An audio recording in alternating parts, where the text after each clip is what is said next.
سلسلہ چل رہا ہے اور اب تھوڑا سا حصہ ہی اس کا باقی رہ گیا۔ گزشتہ جمعے میں بات ہوئی تھی فتح مکہ کی، گزشتہ سے مراد گزشتہ جمعے تو میں نہیں تھا، اس سے پچھلے جمعے کے اندر فتح مکہ کی، اور فتح مکہ میں جو مردوں اور عورتوں کی بیعت ہوئی اور نبی کریم صلی اللہ علیہ وسلم اور حضرت ہندہ رضی اللہ تعالی عنہ کے مابین جو مکالمہ ہوا اس کا ذکر آیا۔ آپ صلی اللہ علیہ وسلم جب مکہ مکرمہ میں داخل ہوئے تو بہت ہی تھوڑی سی کچھ جگہوں پر مزاحمت ہوئی اور باقی لوگ انہوں نے امان لے لی۔ آپ مکہ مکرمہ میں آنے کے بعد بیت اللہ کی طرف گئے اور خود اپنے ہاتھ مبارک سے، آپ کے ہاتھ میں ایک چھڑی تھی اور اس سے آپ جو بیت اللہ میں جو بت رکھے ہوئے تھے، چاہے وہ بیت اللہ شریف کے اندر تھے یا بیت اللہ شریف کے باہر مطاف کے اندر تھے، آپ خود ان کو ایک اپنی لاٹھی سے گراتے ہوئے جا رہے تھے، اور یہ آیتیں آپ کے لب مبارک کے اوپر تھیں کہ وَقُلْ جَاءَ الْحَقُّ وَزَهَقَ الْبَاطِلُ إِنَّ الْبَاطِلَ كَانَ زَهُوقًا، کہ حق آ گیا اور باطل جو ہے وہ بھاگ گیا، اور یہ باطل ہے ہی کہ اس کی قسمت ہی شکست، اور اس کے مقدر کے اندر اللہ پاک نے جو ہے وہ رسوائی لکھی ہے۔ اور یہ اوندھے منہ ان بتوں کو آپ اپنی چھڑی کے ذریعے سے گراتے ہوئے جا رہے تھے۔ تو بعض لوگوں نے لکھا ہے کہ یعنی یہ بت حالانکہ سیسے سے چپکائے گئے تھے، لیکن آپ کی لاٹھی کی زور سے وہ جو ہے پیچھے کی طرف گر جایا کرتے تھے۔ پھر آپ نے خانہ کعبہ کی چابی منگوائی ہے۔ عثمان بن ابی طلحہ جو خانہ کعبہ کے جن کے پاس چابی تھی، تو عثمان بن طلحہ کو بلایا اور ان سے کہا کہ خانہ کعبہ کی چابی لائیں، اور آپ اندر داخل ہوئے خانہ کعبہ میں طواف سے فارغ ہو کر۔ ان عثمان بن طلحہ بعد میں مسلمان ہوئے، ان سے آپ نے ہجرت سے پہلے ایک دفعہ کہا تھا کہ میرے لیے خانہ کعبہ کھول دو، میں اندر جانا چاہتا ہوں، تو انہوں نے بہت ہی گستاخانہ جواب دیا تھا، مسلمان نہیں تھے اس وقت۔ تو انہوں نے کہا کہ یہ کعبہ تو معزز لوگوں کے لیے کھولا جاتا ہے، بڑے لوگوں کے لیے کھولا جاتا ہے۔ تو گویا کہ آپ صلی اللہ علیہ وسلم نے کہا کہ میں آپ کی حیثیت ایسی نہیں سمجھتا کہ آپ کے لیے خانہ کعبہ کو کھولوں۔ تو آپ نے کہا تھا کہ عثمان ایک دن اس کعبے کی چابی میرے ہاتھ میں ہوگی، پھر میری مرضی ہوگی کہ میں جس کو دوں، میں دوں گا خانہ کعبہ کی چابی۔ اس نے کہا کہ اگر ایسا کوئی دن بھی ہمارے نصیب میں ہے اور ہماری قسمت میں ہے تو وہ قریش کی تاریخ کا سب سے برا دن ہوگا۔ تو آپ نے فرمایا کہ نہیں، وہ قریش کی تاریخ کا سب سے اچھا دن ہوگا۔ تو عثمان بن طلحہ آئے، ان سے کہا خانہ کعبہ کی چابی دیں، چابی انہوں نے دی، آپ نے خانہ کعبہ کھولا، اندر تشریف لے کر گئے۔ اس میں تصویریں تھیں دیواروں کے اوپر، تو آپ نے زمزم منگوایا اور کہا کہ دیواروں کی تصویروں کو مٹا دیا جائے، دھو دیا جائے، اور آب زمزم سے پھر ان تصویروں کو جو خانہ کعبہ کی دیواروں پر بنائی گئی تھی ان کو دھویا گیا، اور آپ اس وقت تک باہر کھڑے رہے جب تک کہ دیواریں صاف نہیں کر دی گئی تصویروں سے۔ اس لیے اپنے گھروں کے اندر بھی دیواروں کے اوپر یہ تصویریں نہیں لگانی چاہیے۔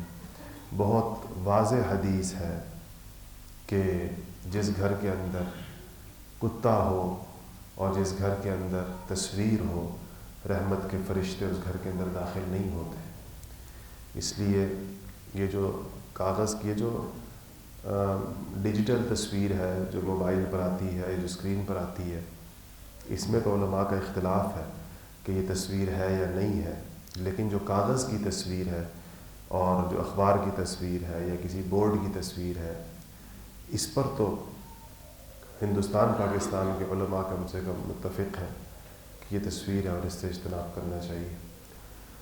تو آپ نے پھر خانہ کعبہ میں داخل ہوئے اور آپ نے وہاں پر نوافل ادا کیے، اور پورے بیت اللہ کے گوشوں پر آپ نے جا کر چاروں طرف سے تکبیر بلند کی، توحید، کیونکہ بتوں سے بھی خانہ کعبہ کو پاک کیا گیا تھا، تو صدائے توحید وہاں پر آپ صلی اللہ علیہ وسلم نے بلند کی۔ باہر لوگ، ظاہر ہے خانہ کعبہ تو چھوٹی جگہ ہے اور سب لوگ اس کے اندر تو نہیں جا سکتے تھے، اور خانہ کعبہ کی چوکھٹ بھی اوپر ہے، قریش نے اس کو کافی اوپر کر دیا تھا، جو آج بھی اوپر ہی ہے۔ آپ دیکھتے ہیں کہ خانہ کعبہ کا دروازہ جو ہے اس پر چڑھنے کے لیے سیڑھی لگائی جاتی ہے، یہ اس کی اونچائی اسی زمانے سے اتنی ہے۔ قریش نے جب نیا خانہ کعبہ بنایا تھا تو اس وقت اس کی اونچائی اس کے دروازے کی تھی۔ اس میں ایک وجہ تو یہ تھی کہ سیلاب کا پانی آتا تھا۔ آپ نے دیکھا ہوگا کہ خانہ کعبہ اس طرح نشیب کے اندر ہے، بالکل نیچے، تو اس زمانے میں چونکہ سیلاب کا پانی آتا تھا تو وہ اس کے خانہ کعبہ کے اندر جانے کا اندیشہ ہوتا تھا، گیا بھی تھا کئی دفعہ، اس لیے وہ جو ہے انہوں نے اونچا کیا۔ اور دوسرا اونچا کرنے کے اندر مقصد یہ تھا کہ خانہ کعبہ میں داخلہ قریش کی اجازت کے بغیر نہ ہو، اور دروازہ اتنا اونچا ہو کہ جب تک وہ اس کو سیڑھی نہ لگائی جائے اور اس کا دروازہ باقاعدہ کھولا نہ جائے تو کوئی اس میں جا نہ سکے۔ اور تیسری اس کے دروازے، اس کی حفاظت کے پیش نظر بھی، کیونکہ اس کے اندر سونے چاندی کی چیزیں رکھی ہوئی تھیں، بعض ایسے ہرن اور بعض ایسے بت جو سونے سے بنے ہوئے تھے وہ بھی اس میں رکھے ہوئے تھے، تو اس کی حفاظت بھی وہ اسی میں سمجھتے تھے۔ تو آپ آئے، باہر تشریف لائے خانہ کعبہ میں نمازیں پڑھنے کے بعد، اور آپ نے ایک خطبہ ارشاد فرمایا۔ خانہ کعبہ کی چابی آپ کے ہاتھ کے اندر تھی اور بہت سارے لوگ اس کے امیدوار تھے۔ عثمان بن طلحہ تو یہ سوچ بھی نہیں سکتے تھے کہ وہ بھی اس کی توقع کریں چابی کی، کیونکہ ان کو شاید اپنا وہ سلوک یاد ہوگا جو انہوں نے نبی کریم صلی اللہ علیہ وسلم کے ساتھ کیا تھا اور ہجرت سے پہلے۔ ان کے تو خیر وہم و گمان میں نہیں ہوگا کہ چابی مجھے واپس آئے میرے پاس، میں بھی اس کا امیدوار ہو سکتا ہوں۔ خاندان نبوت کے لوگوں کو، بنو ہاشم کو خاص طور پر اور بنو عبد المطلب کو توقع تھی چابی کی، اور ان متوقع امیدواروں میں سیدنا عباس حضور کے چچا، سیدنا علی ابن ابی طالب رضی اللہ تعالیٰ عنہ، ان حضرات کا خیال یہ تھا کہ یہ بہت بڑی سعادت ہے اور یہ بہت بڑی یہ خوش بختی ہے کہ کسی کو خانہ کعبہ کی تولیت مل جائے، تو وہ اس کے امیدوار تھے۔ تو آپ آئے اور آپ نے دروازے کے اوپر کھڑے ہو کر کعبے کے ایک خطبہ ارشاد فرمایا۔ اس خطبے کے کچھ جملے میں آپ کو سنا دیتا ہوں، جو خطبہ تو حدیثی کتابوں کے اندر پورا آیا۔ تو آپ نے خطبے میں کہا کہ لا الہ الا اللہ وحدہ لا شریک لہ صدق وعدہ ونصر عبدہ وہزم الاحزاب وحدہ۔ آپ نے سنا ہوگا کہ یہ خطبہ اس طریقے کے ساتھ، لا الہ الا اللہ وحدہ لا شریک لہ صدق وعدہ ونصر عبدہ وہزم الاحزاب وحدہ۔ یہ آج کل بھی خطبہ اپنے خطبوں کے اندر یہ ابتدائی جملے پڑھتے ہیں، یہ وہی جملے ہیں جو آپ صلی اللہ علیہ وسلم نے بیت اللہ کے دروازے میں کھڑے ہو کر فتح مکہ کے بعد جو آپ نے ارشاد فرمائے تھے۔ تو آپ نے فرمایا کہ اللہ کے سوا کوئی معبود نہیں اور اس نے اپنا وعدہ سچا کر دکھایا، یعنی یہ جو فتح مکہ ہے یہ اللہ تعالیٰ کا وعدہ ہے جو سچا ہو گیا، اور اللہ نے اپنے بندے کی مدد کی، اور اللہ نے دشمنوں کی تمام جماعتوں کو تن تنہا اللہ پاک نے شکست دی۔ انبیاء علیہ الصلوۃ والسلام کا اور نیک لوگوں کا طریقہ یہ ہوتا ہے کہ وہ کامیابیوں کو، سرفرازیوں کو، سربلندیوں کو اور نعمتوں کو اللہ تعالیٰ کی طرف منسوب کرتے ہیں، اس کو اپنی طرف نہیں منسوب کرتے۔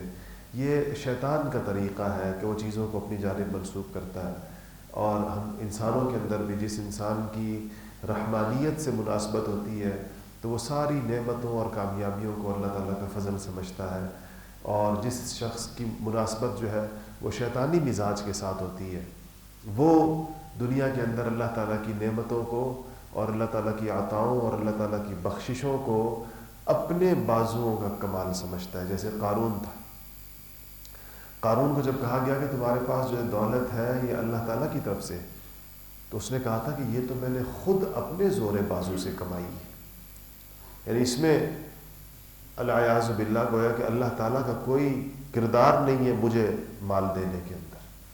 تو یہ قارونی اور حامانی اور فرعونی سوچ جو انسان کی ہوتی ہے وہ یہ کہ اپنی دولت کو یا اپنے منصب کو یا اپنی شہرت کو یا اپنی عزت کو یا اپنے پاس کسی بھی نعمت کو خالص اللہ کا فضل سمجھنے کی بجائے اپنا کمال سمجھنا، اس کو یہ سمجھنا کہ کوئی میرے اندر کوئی بہت بڑا وصف ہے، یہ بڑا خطرناک مزاج ہے. اللہ تعالیٰ ایسے سر کو نیچا کیے بغیر موت نہیں دیتے جب تک اس کو اس کا سر جھکا نہ دیا جائے، اور جب تک اللہ پاک اس کے غرور کا دنیا کے اندر علاج نہ کر دے اور اس کے دماغ سے اس خناس کو نکال نہ دے. تو دنیا سے ایسا بندہ عام طور پہ اگر مسلمان ہے تو رخصت نہیں ہوگا. کافر ہے اور آخرت کے ابدی عذاب ہے تو اسی حالت غرور میں بھی دنیا سے جا سکتا ہے. اگر مسلمان ہے اور اسے جنت کے اندر جانا ہے بالآخر ساری سزائیں بھگتنے کے بعد، تو اس کو اس چیز کی دنیا کے اندر سزا ملتی ہے. تو آپ نے فرمایا کہ یہ سب اللہ تعالیٰ نے تنہا اللہ تعالیٰ نے شکست دی. مطلب یہ کہ کوئی شائبہ بھی نہ ہو ہماری شرکت کا اس کے اندر کہ ہم اس فتح مکہ کے اندر یہ سمجھیں کہ ہم نے بھی کوئی بڑا کمال کیا. پھر آپ نے فرمایا کہ اے لوگوں، جو خصلت اور عادت چاہے جانی ہو، یعنی وہ چیز جو خواہ وہ کوئی خصلت یا عادت یعنی کوئی طریقہ کار، طرز زندگی جاہلیت کے زمانے کا، یا چاہے وہ کوئی مالی طور طریقہ ہے، یعنی تمہارے جو مالی معاملات ہیں، لین دین ہے، یا تمہاری معاشرت اور رہن سہن کے جو طریقے تھے آج سے پہلے کا جس کا دعویٰ کیا جا سکے، وہ سب میرے قدموں کے نیچے ہیں. تحت قدمی موضوع، دوسری جگہ آتا ہے کہ جاہلیت کے جتنا شعار ہے وہ ساری چیزیں جو جاہلیت کے اطوار ہیں، جاہلیت کے جو طور طریقے ہیں، چاہے وہ مالی لین دین سے متعلق ہیں جیسے کہ سود ہے، دیگر چیزیں تھیں جس کے بارے میں آگے چل کر پھر حجۃ الوداع کے اوپر بالکل واضح احکامات آ گئے. لیکن آپ نے یہ بتایا کہ جب اسلام کہیں پر آتا ہے اور نبی جب کہیں پر آتا ہے تو وہ اپنا طرز زندگی لے کر آتا ہے، اپنے طور طریقے لے کر آتا ہے، اپنی تہذیب اور اپنا تمدن لے کر آتا ہے. یہ نہیں کہ وہ کفر کی یا زمانہ جاہلیت کی صرف وہی چیزیں باقی رکھی جاتی ہیں جن کے ساتھ اسلام کو کوئی مسئلہ نہیں ہوتا، جس کو اسلام دوبارہ سے اس کی اجازت دیتا ہے یا اس کو اسلام اس کو قائم رکھنا چاہے تو رکھتا ہے، ورنہ اس بنیاد پر نہیں. پھر آپ نے فرمایا کہ بیت اللہ کی دربانی اور حاجیوں کو زمزم کا پانی پلانا، یعنی یہ خدمتیں جن لوگوں کے ذمے تھیں یہ اسی طرح برقرار رکھی جائیں گی. یعنی یہ خدمتیں ان سب کو یہ ڈر تھا کہ ہم سے یہ خدمتیں لے لی جائیں گی اور صحابہ کو دی جائیں گی.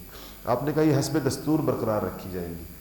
اور آپ نے فرمایا کہ یاد رکھو کہ جو شخص خطأً قتل کیا جائے، قتل خطا جس کو کہتے ہیں، غلطی سے جو انسان سے قتل ہو جاتا ہے تو کوڑے سے یا لاٹھی سے، تو اس کی دیت یعنی خون بہا، اس کا جو معاوضہ ہے غلطی سے قتل ہونے کا، وہ 100 اونٹ ہوں گے جن میں سے 40 اونٹنیاں حاملہ ہوں گی.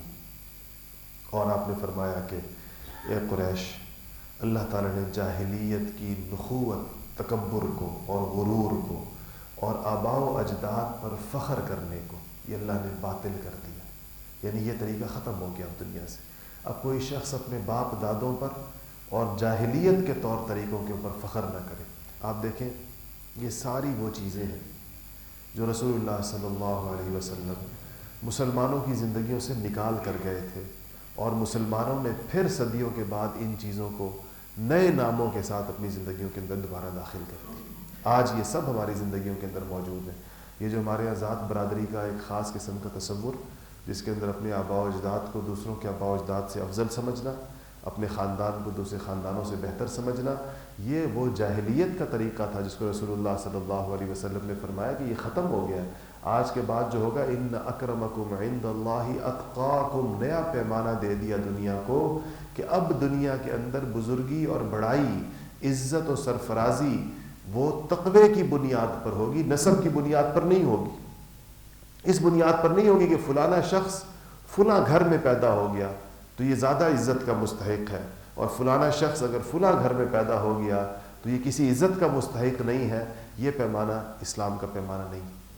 یہ وہ چیزیں تھیں جو آپ نے فتح مکہ کے موقع پر بھی، اور پھر اس سے بھی زیادہ وضاحت اور صراحت کے ساتھ حجۃ الوداع جو آگے آ رہا ہے، جو آخری حج آپ نے فرمایا، جس کے اندر آپ نے پوری دنیا کو، انسانیت کو ایک بہت ہی فصیح و بلیغ خطبہ دیا جس میں رہتی دنیا تک کے احکامات ان کو بتائے کہ تم لوگ زندگیاں کیسے گزارو گے.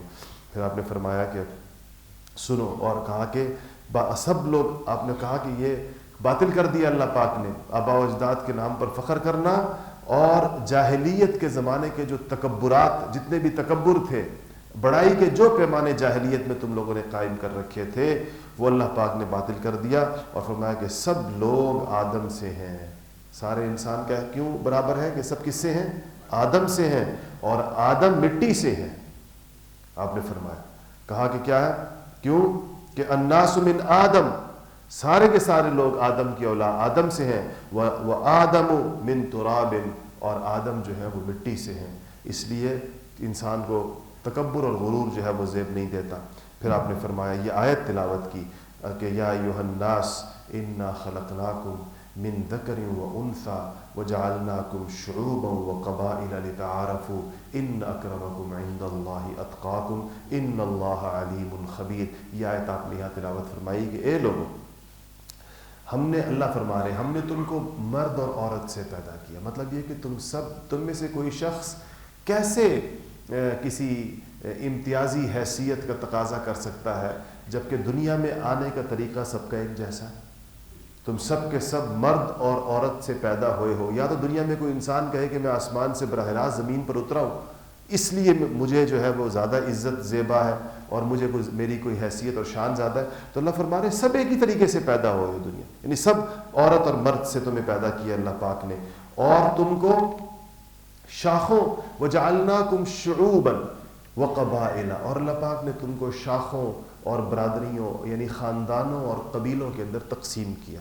یعنی تمہارے خاندان اور قبیلے بنائے. کیوں بنائے؟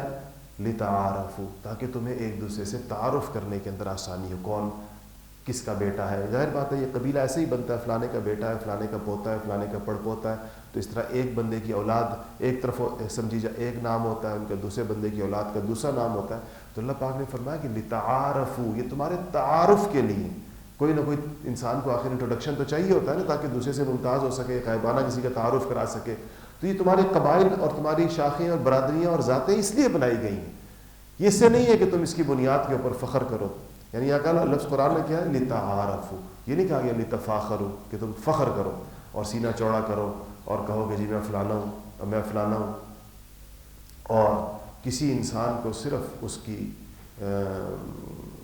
ذات کی بنیاد کے اوپر کمتر سمجھنا اور اس کی اہانت اور تذلیل کرنا، یہ ظاہر بات ہے کسی طور اسلام میں جائز نہیں ہے. پھر آپ نے فرمایا کہ اور پھر ان اکرمکم، آیت کا آخر تھا ان اکرمکم عند اللہ اتقاکم، اللہ کے نزدیک اکرمکم، اکرم کہتے ہیں انتہائی معزز کو. اکرم اس میں تفضیل کا صیغہ ہے کہ جو تمہارے درمیان سب سے زیادہ جو معزز ہے تم لوگوں کے اندر، عند اللہ، اللہ کے نزدیک، وہ کون ہے؟ اتقاکم، جو سب سے زیادہ اللہ تعالیٰ سے ڈرنے والا ہے، خدا ترس ہے. پھر آپ نے فرمایا کہ قریش سے آپ نے پوچھا کہ اے قریش، میرے بارے میں تمہارا کیا خیال ہے؟ ابھی قریش سارے نیچے، مکہ میں تو آپ داخل ہو گئے، مزاحمت نہیں ہوئی تھوڑی سی کے علاوہ، کسی کو لڑنے کی ہمت نہیں ہوئی. اب سب اپنی قسمت کا انتظار کر رہے ہیں کہ ہمارے بارے میں کیا فیصلہ فرماتے ہیں. دنیا کا کوئی بھی فاتح ہو، کتنی آپ نے فتوحات کی تاریخ پڑھی ہوگی، نادر شاہ کا دلی میں آنا اور بعد کے لوگ جتنے بھی آئے، دنیا کا کوئی بھی فاتح ہوتا تو اب وہ یہ کہتا کہ کیا ہوگا، اب قتل عام ہوگا. اور جس طرح کے چنگیزیوں کے لشکر جب داخل ہوئے تو اس نے قتل عام جب کیا تو کسی نے کہا اس سے کہ خدا عورتیں نکلیں اور ہزاروں لاکھوں لوگ مار دیے گئے. تو کسی نے آ کر اس تیموری سے کہا کہ خدا کے لیے بس کرو، کیا تمہاری تلوار کی پیاس ختم نہیں ہوئی؟ اتنا خون بہا دیا، لاکھوں لوگ تم نے قتل کر دیے. اس نے کہا کہ میں نے قسم کھائی ہے کہ جب تک انسانوں کے خون اتنے اوپر نہیں آ جائیں گے، اتنا زیادہ نہیں ہوگا کہ میرے گھوڑے کے پیٹ کو جا کر خون لگے، اس وقت تک تلواریں روکی نہیں جائیں گی.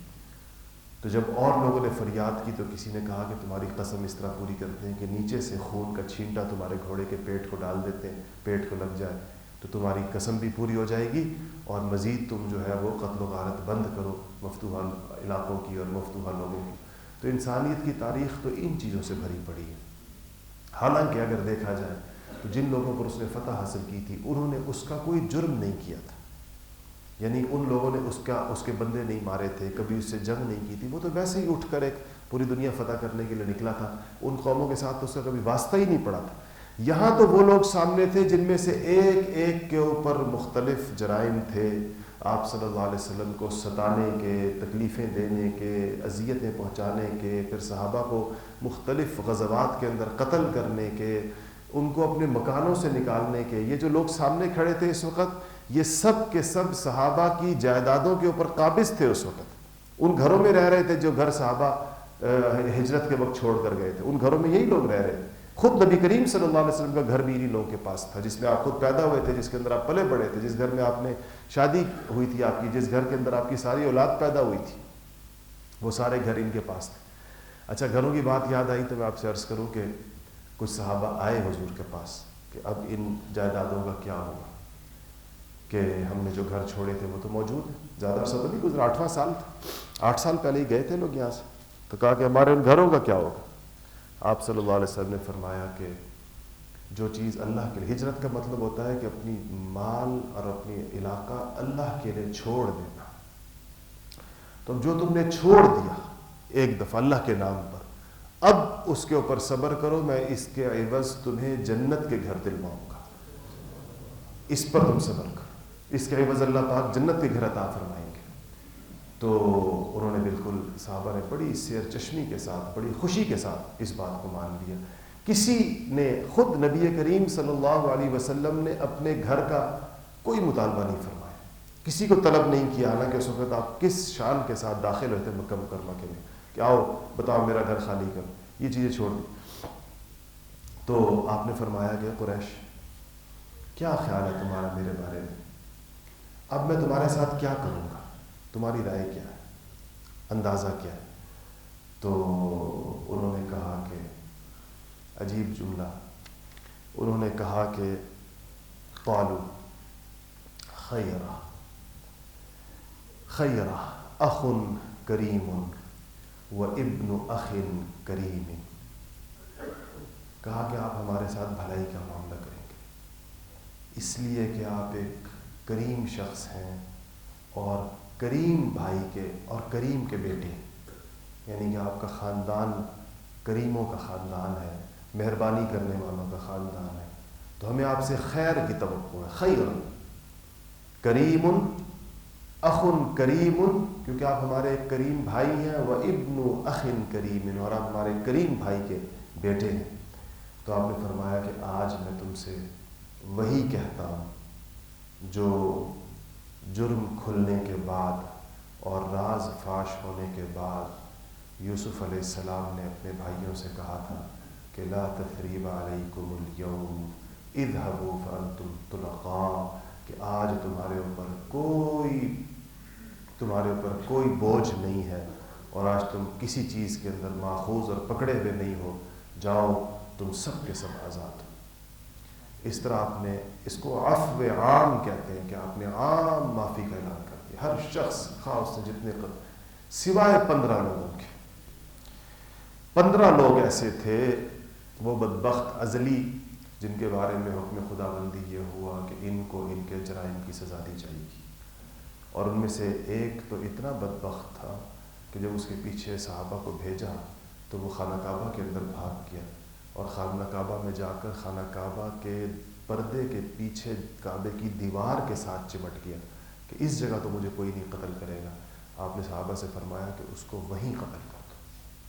اور یہ جن لوگوں کے بارے میں یہ ارشاد ہوا تھا، ان 15 لوگوں کے بارے میں، یہ سارے وہ لوگ تھے جو شاتم رسول تھے، یہ سارے وہ لوگ تھے جو نبوت کو اور حضور اکرم صلی اللہ علیہ وسلم کو اور گالیاں ایسی دیتے رہے توہین آمیز۔ اس میں اگر آپ کے اوپر اور ظلم و ستم کسی نے کیا اس کو تو معافی ملی، لیکن جن لوگوں نے نبوت کو ایک مشن بنا کر ٹارگٹ کیا، کسی نے مستقل اس کام کے لیے، بعض شعراء ایسے تھے ان کا کام ہی یہی پروپیگنڈا تھا کہ وہ نبی کی ذات کو نشانہ بناتے تھے، جو چونکہ نبوت اللہ کی طرف سے بھیجا گیا یا اللہ کی طرف سے دیا گیا ایک منصب ہے، اور اس منصب کی توقیر اور اس کی حفاظت آپ صلی اللہ علیہ وسلم نے اس طرح کے، ان کی خیر تفصیل لمبی ہو جائے گی کہ کون کون تھے اس کے اندر. سیرت کتابوں میں سب کا ذکر, اس میں کچھ عورتیں بھی تھیں اور کچھ مرد بھی تھے.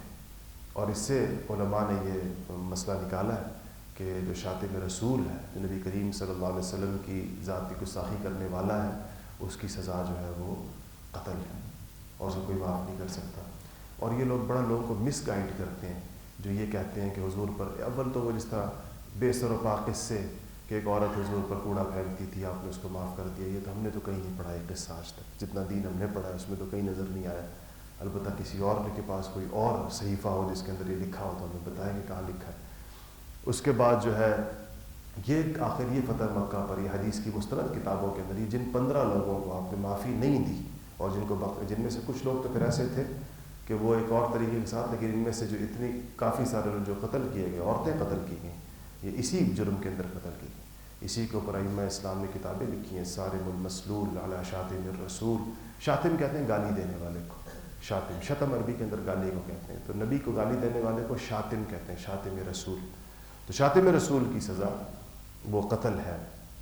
اور یہ کام جو ہے ظاہر بات ہے کہ اسلامی حکومتوں کا ہے, مسلمانوں کی حکومتوں کا ہے کہ اس پہ دنیا کے اندر آپ دیکھیں ذرا عجیب بات ہے کہ ملک سے غداری کی سزا تو موت ہے, اور ساری دنیا کے اندر ہے کہ اس فلانا جو ہے غدار ہے تو غدار کی سزا موت ہے.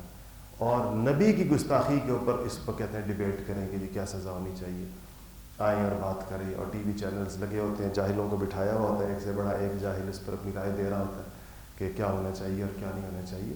اس کے بارے کے اندر احادیث میں قرآن سے واضح طور پر ارشادات ہیں. اور یہ امام مالک رحمۃ اللہ علیہ فرمایا کرتے تھے کہ اس امت میں کیا باقی رہ گیا, اس امت کے اندر خیر کی کیا چیز باقی رہ گئی جو خود زندہ ہو اور اس کے نبی کو گالی دی جاتی ہے.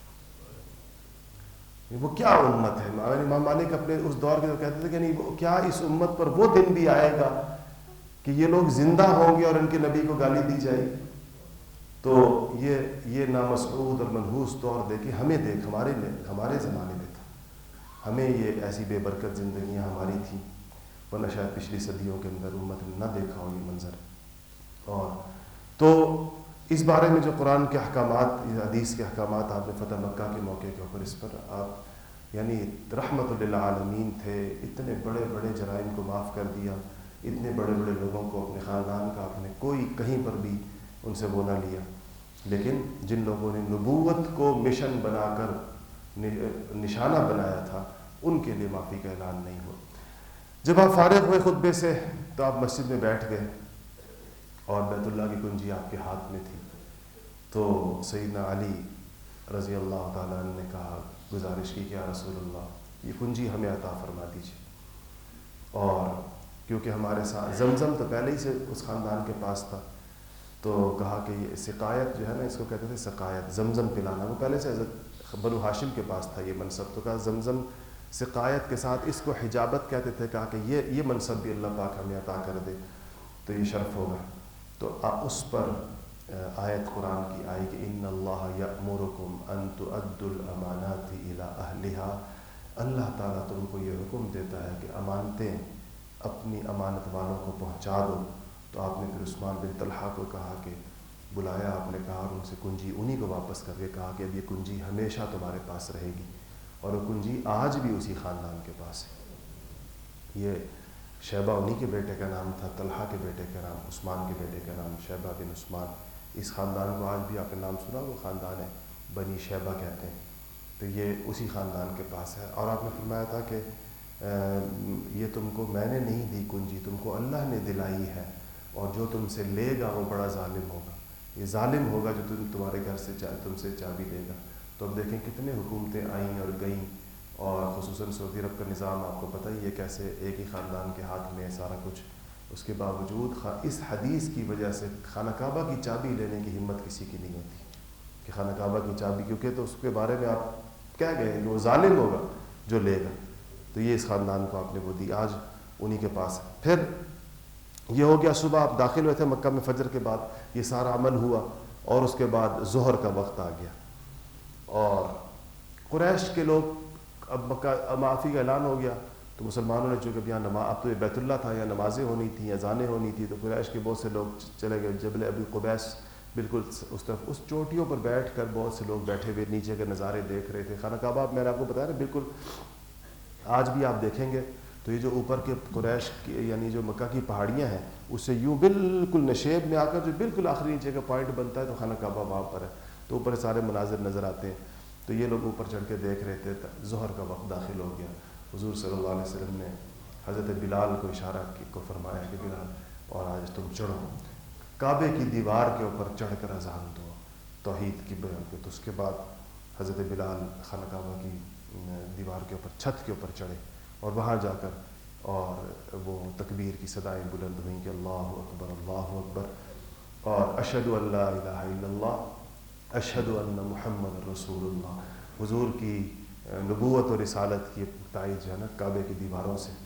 اور کہتے ہیں کہ جو لوگ بہت اسلام تو نہیں لائے، سارے تو نہیں لائے تھے، لیکن معافی تو سب کو مل گئی تھی چاہے وہ اسلام نہ بھی لائے ہوں. تو بہت سے لوگوں سے یہ منظر ان کے لیے ناقابل برداشت تھا اور وہ روپوش ہو کے چلے گئے. پھر آپ نے ایک 22 سال کے نوجوان کو، حضرت عتاب کو، ان کو آپ نے مکہ کا والی یا اس کو گورنر کہیں وہ بنایا. ان کی عمر 21 سال عمر تھی ان کی اس وقت. اور ان کا جو وظیفہ مقرر کیا وہ 1 درہم روزانہ، 1 درہم روزانہ کا ان کا وظیفہ مقرر کیا. حضرت عتاب یعنی اس طرح اتنے صفات کے یہ لوگ تھے، یہ کیا وظیفہ 1 درہم دیکھا جائے تو. لیکن انہوں نے کہا کہ جس کا پیٹ اس وظیفے، حضرت عتاب نے کہا کہ جس کا پیٹ اس وظیفے سے نہ بھرے تو اللہ تعالیٰ اس کو ساری عمر بھوکا رکھے. کہا کہ اس کو جنہوں کہا ان کا مطلب یہ تھا کہ یہ اتنا بڑا وظیفہ، اتنی بڑی آپ نے میرے لیے اس کو وہ عمر مقرر کی. اس کے بعد یہ آپ صلی اللہ علیہ وسلم کے پورے دور میں حضرت عتاب ہی مکہ کے والی رہے. اور آپ صلی اللہ علیہ وسلم کی دنیا سے پردہ فرما جانے کے بعد حضرت بکر صدیق کا دور آیا تو حضرت بکر صدیق رضی اللہ تعالیٰ عنہ نے بھی انہی کو برقرار رکھا. اور یہ حضرت بکر صدیق کے پورے دور میں یہی حضرت عتاب ہی مکہ کے والی رہے. اس وقت ان کی عمر 23-24 سال تک پہنچی ہوگی. پھر عجیب اتفاق یہ ہے کہ جس دن سیدنا ابوبکر صدیق رضی اللہ تعالیٰ عنہ کا وصال مدینہ میں ہوا، اسی دن مکہ کے اندر حضرت عتاب کا وصال بھی ہوا، جو عین جوانی کے اندر. تو یہ ہوا. اور اس کے بعد آپ مدینہ میں آپ ایک جگہ گئے، صفا و مروہ کے درمیان ایک پہاڑ کے اوپر آپ گئے.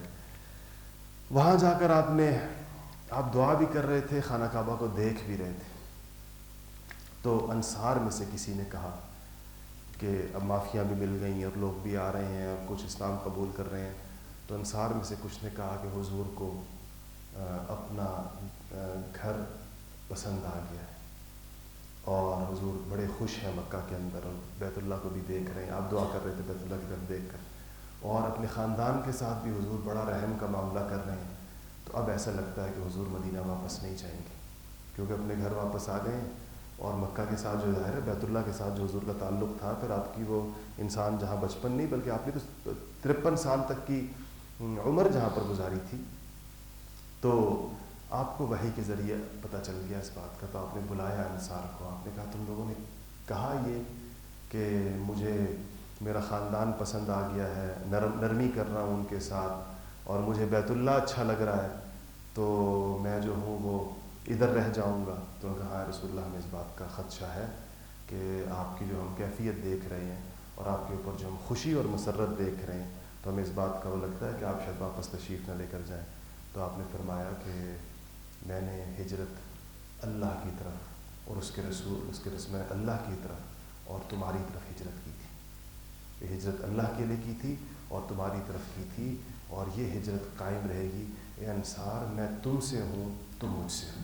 یعنی میرا یہ نہیں کہ یہ ہمارا ہمیشہ کا ساتھ ہے، یہ اس پر نہیں کہ فتح مکہ کے ساتھ. اس پر انصار اتنے خوش ہوئے. کسی کو یہ توقع نہیں تھی کہ آپ مکہ کو فتح کرنے کے بعد پھر مدینہ تشریف لے کے جائیں گے واپس. لیکن آپ نے جگہ جگہ انصار کو آپ ہی کہا کرتے تھے. اصل میں وفا ہے. نبی کریم صلی اللہ علیہ وسلم کی طبیعت اللہ پاک نے ان کا خمیر وفا سے اٹھایا تھا، اور ظاہر بات ہے کہ جن حالات کے اندر انصار نے ان کا ساتھ دیا تھا. اس سے جو اگلی جو غزوہ ہے ابھی آئے گا وقت، آج کا تو ختم ہو گیا، لیکن اس بات کو اس کے ساتھ جوڑ کے بتا دوں کہ جب آگے طائف کا غزوہ اس کے فوراً بعد ہوا، فتح مکہ اگلے جمعے انشاءاللہ اس کو بیان کریں گے. اس غزوہ کے اندر چونکہ یہ لوگ بھی شامل تھے جو ابھی مسلمان ہوئے تازہ فتح مکہ کے موقع پر، بڑے بڑے بعض لوگ، اور ظاہر بات ہے اس میں بہت زیادہ ہو سکتا ہے ہول ہارٹیڈلی بالکل دل سے نہ ہوئے ہوں. تو جب اس غزوہ کے اندر بہت زیادہ غنیمت آئی تھی، بہت زیادہ، اور آپ نے ان سرداران قریش کو جو نئے نئے مسلمان ہوئے تھے ان کو بہت زیادہ مال و منال عطا کیا تھا. کسی کو 100 اونٹ دیے، کسی کو 3000 بکریاں دیں، کسی کو 5000 بکریاں دیں، کسی کو کتنے کتنے غلام دیے. اور عجیب یہ کیا کہ انصار کو کچھ نہیں دیا، سب کچھ انہی میں تقسیم کر دیا. تو کچھ انصار کے نوجوان لڑکے ذرا بات منہ پر لے آتے ہیں جلدی، تو انہوں نے کہا کہ حضور نے تو سارا کچھ اپنے خاندان میں بانٹ دیا، اور ہماری تو ابھی تک ہماری تلواروں سے تو خون ٹپک رہا ہے، یعنی ہم نے بھی داد شجاعت دی ہے اس جنگ کے اندر بھی اور پچھلی جنگوں کے اندر بھی. تو یہ بات نبی کریم صلی اللہ علیہ وسلم کو پتہ چل گئی ہے. سعد بن عبادہ نے جا کے بتائی، کہا کہ رسول اللہ بعض لڑکوں نے یہ کہا. آپ نے کہا بلاؤ سب کو، تو سارے آ گئے.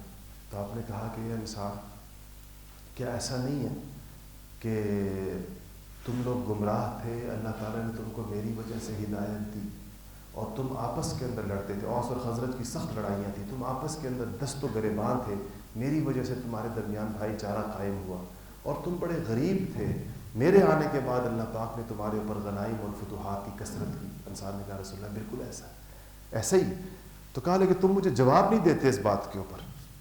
انصار نے کہا رسول اللہ ہم کیا جواب دیں آپ کو اس بات. کہا تم یہ جواب دے سکتے ہو کہ آپ بھی ہمارے پاس اس وقت آئے تھے جب آپ کو ساری دنیا جھٹلا رہی تھی تو ہم نے آپ کو مانا تھا، اور جب آپ کے پاس پوری دنیا میں جگہ نہیں تھی تو ہم نے آپ کو ٹھکانہ دیا تھا، اور جب آپ جو ہے وہ ساری دنیا سے جب آپ کے خلاف تھی تو ہم آپ کے ساتھ کھڑے ہو کے لڑے تھے. حضور نے کہا انصار تم یہ جواب بھی تو دے سکتے ہو. تو انہوں نے تو ظاہر بات ہے وہ کہاں ہی کہتے کہ ہمیں جواب دیتے.